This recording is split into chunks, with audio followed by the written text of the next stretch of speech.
Number 1، سورۃ اعراف کی آیت نمبر 137۔ اعوذ باللہ من الشیطان الرجیم، بسم اللہ الرحمن الرحیم۔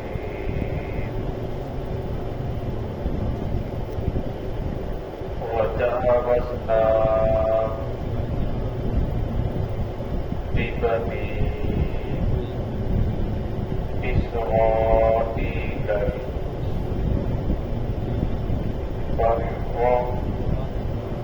فأتوا على قوم يعكفون على أصنام لهم، قالوا يا موسى اجعل لنا إلها كما لهم آلهة، قال إنكم قوم تجهلون،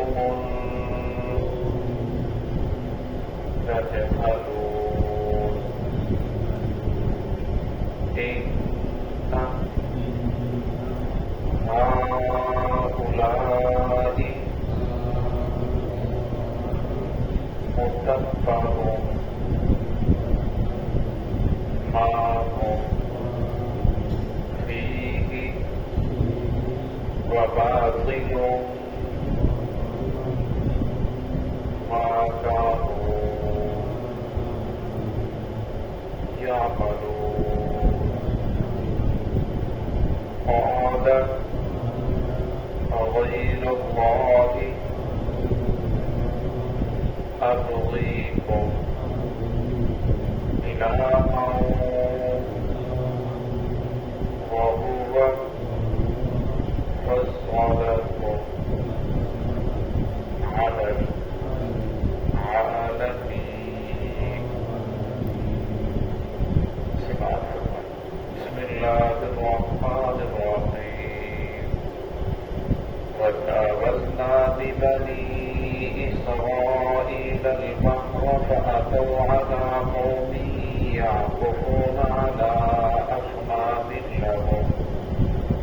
قالوا يا موسى اجعل لنا إلها كما لهم آلهة، قال إنكم قوم تجهلون،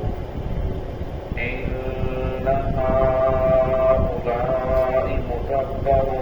ما هم فيه وباطل ما كانوا يعملون، قال أغير الله أبغيكم إلها وهو فصلكم على العالمين۔ وجاوزنا ببني إسرائيل البحر، ہم نے پار کر دیا بنی اسرائیل کو دریا سے، فأتوا على قوم يعكفون، بس وہ آئے ایسے قوم پر جو جھکی ہوئی تھی، على أصنام لهم، اپنے بتوں کے سامنے، قالوا يا موسى اجعل لنا، تو کہنے لگے موسیٰ علیہ السلام سے، یا موسیٰ اجعل لنا، اے موسیٰ،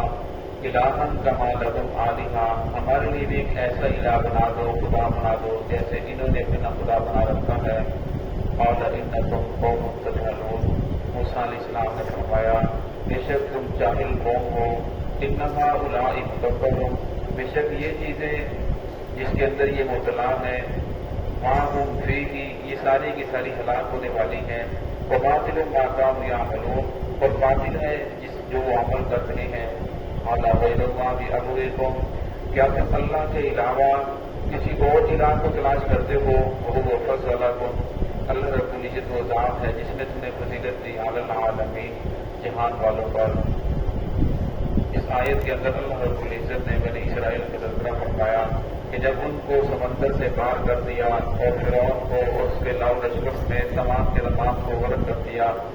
اور آگے جب پار ہو کر آگے وادی عظیم میں پہنچے، اس سے پیچھے ایک علاقہ آتا ہے، تو وہاں جب لوگوں کو دیکھا، مصر کے لوگ مشرک تھے، بت پرست تھے، تو وہ لوگ سجدہ کر رہے تھے، کوئی ان کے سامنے بتوں کے سامنے طواف کر رہا ہے، کوئی ان کے سامنے سر جھکا کے کوئی رکوع کی حالت میں کھڑا ہے۔ تو یہ موسیٰ علیہ السلام سے کہنے لگے، اے موسیٰ دیکھو ان کا خدا اپنے خدا کے سامنے یہ کس طرح سجدے کر رہے ہیں، لہٰذا ہمارے لیے بھی ایک ایسا خدا بنا دو جس کو ہمیں سامنے نظر آئے، ہم بھی اسے سجدہ کریں۔ تو موسیٰ علیہ السلام نے ان کو سمجھایا کہ تم کیسے لوگ ہو، اللہ رب العزت وہ ذات ہے جس ذات نے تمہیں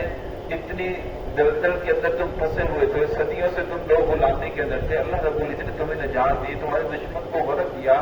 اللہ رب العزت کا تو کوئی بت نہیں، وہ بے مثل ہے، بے مثال ہے، تو لہٰذا تم اس کی بت تلاش کر رہے ہو۔ موسیٰ علیہ السلام نے فرمایا انہا اولئک قوم تجہلون، بے شک تم جاہل قوم ہو، کس طرح کی باتیں کر رہے ہو، لہٰذا اللہ رب العزت کا کوئی ثانی نہیں ہے، نہ کوئی اللہ رب العزت کا بت ہے، اللہ تو وہ ذات ہے جو تمہاری شہرت سے بھی قریب ہے، وَنَحْنُ أَقْرَبُ إِلَيْهِ مِنْ حَبْلِ الْوَرِيدِ، لہٰذا اللہ کا بت بنانے کی تمہیں ضرورت نہیں ہے۔ تو موسیٰ علیہ السلام نے ان لوگوں کو سمجھایا۔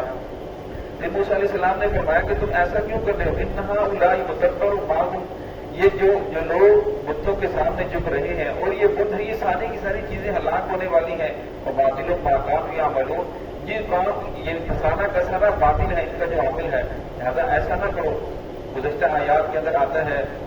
سورۃ مائدہ کے اندر کہ جس وقت یہ کراس کر کے وادی طی میں پہنچے تو موسیٰ علیہ السلام نے فرمایا، اللہ کی طرف سے حکم آیا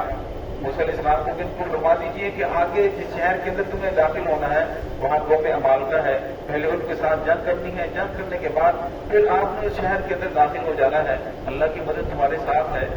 اور جب انہوں نے یہ بات سنی تو کہنے لگے، اے موسیٰ وہ تو بڑی ظالم جابر قوم ہے، فَاذْهَبْ أَنْتَ وَرَبُّكَ فَقَاتِلَا إِنَّا هَاهُنَا قَاعِدُونَ، اے موسیٰ تو اور تیرا خدا جا کر ان سے جنگ کرو، ہم تو لڑ نہیں سکتے، وہ تو بڑے طاقتور ہیں، لہٰذا ہم ان سے جنگ نہیں کر سکتے۔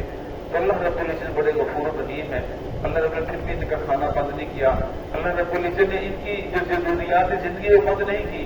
اللہ رب العزت نے 40 سال تک ان لوگوں کے لیے اس جو میدان تھا وادی تھی جسے آج کل کے دور میں وادی سنائی کہا جاتا ہے، وہاں سے نکلنا ان کے لیے حرام کر دیا، اور یہ صبح کو چلتے شام تک چلتے چلتے اور تھک جاتے اور وہیں لیٹ جاتے، اور صبح ہوتی تو پھر وہیں سے اسی جگہ پر ہوتے۔ لیکن اللہ رب العزت نے جب اس وادی کے اندر پہنچے تو وہاں کوئی درخت نہیں ہے، پینے کے لیے پانی نہیں ہے، اور سائے کے لیے کوئی چیز موجود نہیں ہے، تو اللہ رب العزت نے وَظَلَّلْنَا عَلَيْكُمُ الْغَمَامَ، بادلوں کو حکم دیا جب سورج نکلتا تو بادل ان کے اوپر آ کر سایہ کرتے، وَأَنزَلْنَا عَلَيْكُمُ الْمَنَّ وَالسَّلْوَىٰ، آسمان سے بھنے ہوئے بٹیر اور کھیر ان کے لیے آتی،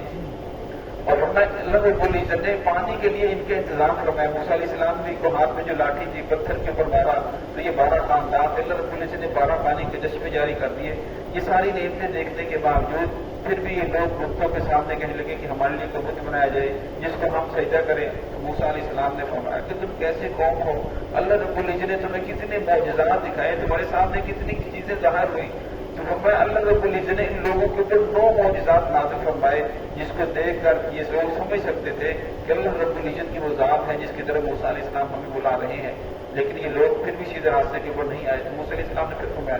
قَالَ غَيْرَ اللَّهِ أَبْغِيكُمْ، کیا تم اللہ کے علاوہ کسی اور کو الہ تلاش کرنا چاہتے ہو، الٰہًا وَهُوَ فَضَّلَكُمْ عَلَى الْعَالَمِينَ، اللہ رب العزت وہ ذات ہے جس نے تمہیں جہان والوں پر فضیلت عطا فرمائی۔ ورنہ کسی قوم کے اندر ایک پیغمبر تشریف لے آئے تو اس قوم کا جو سر ہے وہ فخر سے بلند ہو جاتا ہے، تو فرمایا بنی اسرائیل میں عیسیٰ علیہ السلام تک 4000 پیغمبر تشریف لے کر آئے، اور فرمایا اللہ رب العزت نے جہاں ایک پیغمبر بھی آ جائے تو فرمایا وہاں برکات جو ہے وہ بہت زیادہ بلند ہو جاتی ہیں، اور عرب کے اندر صرف ایک بنو اسرائیل میں حضرت محمد رسول اللہ صلی اللہ علیہ وسلم تشریف لائے، اور آپ سے نہ پہلے بنو اسماعیل کوئی نبی آیا نہ بعد میں آیا، نہ قیامت تک آئے گا، نہ کوئی نبی پیدا ہو سکتا ہے۔ آپ صلی اللہ علیہ وسلم اللہ رب العزت کے آخری نبی ہیں۔ بہت سارے لوگ آئے جنہوں نے نبوت کا دعویٰ کیا، ان میں سے ایک مرزا غلام احمد قادیانی بھی ہے جس نے نبوت کا دعویٰ کیا، اور آج کل اس کے بہت سارے پیروکار لوگ ملتے ہیں۔ تو قرآن پاک کا ترجمہ یورپ کے اندر ان لوگوں نے 72 زبانوں کے اندر کر رکھا ہے، اور یہ وبیلہ کر رہی ہے کہ مسلمانوں نے قرآن پاک کا ایک زبان کے اندر ترجمہ کیا ہے، اور بھی کرنا چاہیے، لیکن ان لوگوں نے جو ترجمے کی ہیں وہ سارے کے سارے اپنی طرز کے مطابق، جہاں محمد رسول اللہ صلی اللہ علیہ وسلم کے بارے میں وہاں مرزا غلام احمد قادیانی کو لکھا گیا اللہ رب العزت کا نبی ہے، اور مرزا غلام احمد قادیانی کی بیویوں کو ازواج مطہرات کہا جاتا ہے، اور وہ جو ان کے ماننے والے ہیں اور ان کے خاندان کو اہل بیت کہتے ہیں، اور ان کے جو خلیفہ ہیں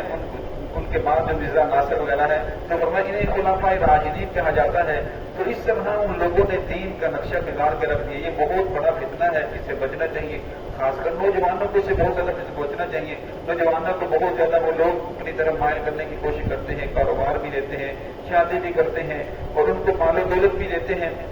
تاکہ یہ لوگ آپ مرزا غلام احمد قادیانی کو نبی ماننے والے بن جائیں، اور ان کے اوپر بہت زیادہ پیسہ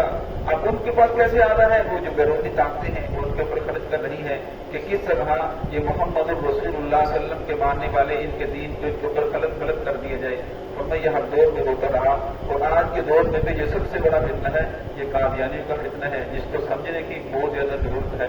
جو ہے کہ رب العزت ہم سب کو صراط مستقیم پہ چلنے کی توفیق عطا فرمائے۔